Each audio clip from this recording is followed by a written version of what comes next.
hari ni kita nak buka apa tu ni, aircon van Proton Izora. Okey, saya nak buka apa sebab ada shilling dalam tu. Dalam tu anak masukkan shilling, dia masukkan shilling berapa sen dah, dia masukkan dalam tu. Daripada dulu masa anak tu kecil lagi, ni sampai dah besar pun saya tak keluarkan lagi. Dia punya malah nak buka. Tapi hari ni saya nak tunjukkan cara macam mana nak buka aircon van Proton Izora.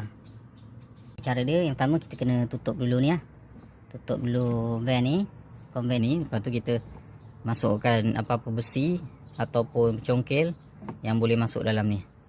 Sebab kita nak congkel ni, nak bagi tepi ni ada ruang untuk kita masukkan benda lah. Bila kita dah congkel ni sikit, kita nampak okey ada ruang tu kan. Okey ada ruang tu, kita masukkan ni. Kita congkel sikit sebab kita tak nak rosakkan permukaan tepi ni. Kita tak nak rosakkan permukaan tepi ni. Dan kita pakai ni.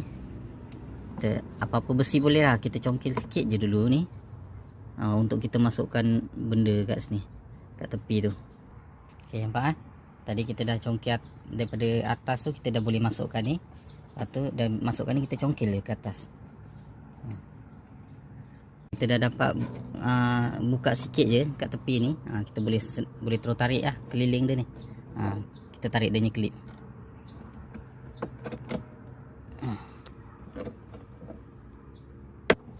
Nampak kita buka, tu klip dia. Ni yang terjojol ni dia punya klip.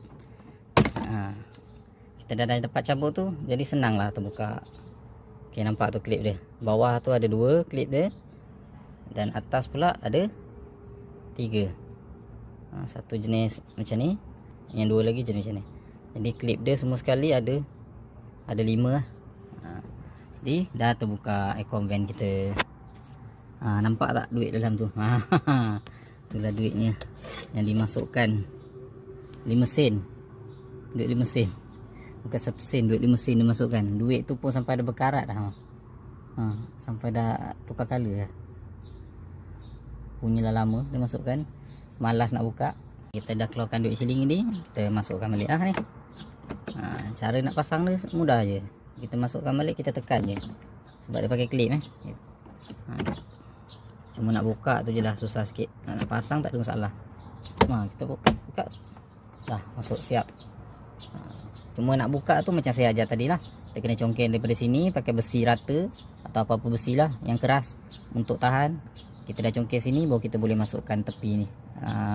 Apa-apa benda lah untuk congkel. Dia punya klip tu keluar. Okey, tu saja mudah cara nak buka aircon, nak tanggalkan aircon van